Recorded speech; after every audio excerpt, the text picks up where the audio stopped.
ભચાઉ દરિયાકાંઠે કંડલા પોર્ટ ટ્રસ્ટની હજારો એકર જમીન આવેલી છે, જેમાં સેંકડો એકર જમીન ઉપર દબાણ હેઠળ ગેરકાયદેસર રીતે મીઠાના ધંધાર્થીઓએ બંધ પાળા બાંધી મીઠું પકવી સરકારી ખજાનાને નુકસાન કરી કેટલાક લોકો અરબો રૂપિયા કમાઈ રહ્યા છે.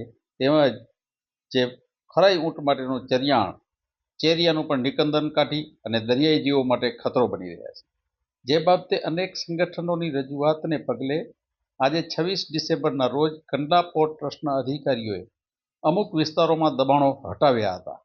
શું ખરેખર દબાણો હટાવવામાં આવેલા છે કે કેમ, એ પણ એક વિચારણીય પ્રશ્ન છે.